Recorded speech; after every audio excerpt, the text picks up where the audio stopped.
Hi friends, இப்போ நம்ம சக்திவேல் பார்க்க போகிற சக்திவேலில் நம்ம சக்தி இருக்காங்களே செல்விகிட்ட பேசிகிட்டு இருக்காங்க. பேசிட்டு நீ படுத்துக்கோன்னு சொல்லிட்டு இவங்க என்ன பண்ணுறாங்கன்னா வேலன் ரூம்க்கு வராங்க. வேலன் கூட ரூமில் படுக்கலாம்னு சொல்லிட்டு இங்கே வந்து இவர் வந்து கண்ணாடி தூள்லாம் உடச்சி வச்சிருக்காரு. இதெல்லாம் க்ளீன் பண்ணிட்டு படுக்கலான்ட்டு போனால் அவர் மூஞ்சால காமிக்கிறாரு. உடனே அந்த பொண்ணு நான் உன்னை டிஸ்டர்ப் பண்ணல, நான் சோஃபாவில் படுத்துக்கிறேன், நீ அங்கே படுத்துக்கோன்னு சொல்லிச்சு. செம்ம சாஃப்டாக மாறிட்டமா நீ அப்படிங்கிற மாதிரி இருக்குது. நம்ம வேலன் இருக்காரே ஹை பிபி வந்து கோழி மாதிரி கொதின்னு கொதிக்கிறாரு. இப்படிலாம் கொதிக்காதப்பா, திடீர்னு ஒன்று புஷ்ஷுன்னு போயிடுவாப்பா அப்படிங்கிற மாதிரி இருக்குது.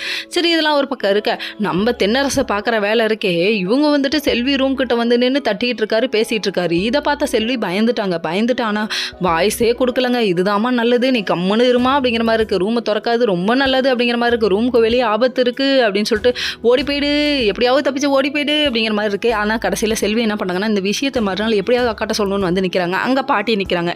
தனியாக பேச முடியலன்னு சொல்லிட்டு ரொம்ப ஃபீல் பண்ணுறாங்க. எப்படியாவது அக்காட்ட சொல்லி ஆகணும்னு இவங்க நினச்சிட்டு இருக்காங்க.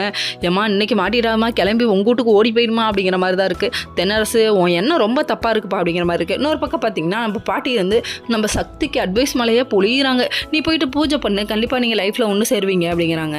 இதெல்லாம் ஒரு பக்கம் இருக்க. நம்ம சக்தி வந்து நம்ம வேலன் மனசில் இடம் பிடிக்கிறதுக்காக நிறைய வேலை பண்ணுறாங்க.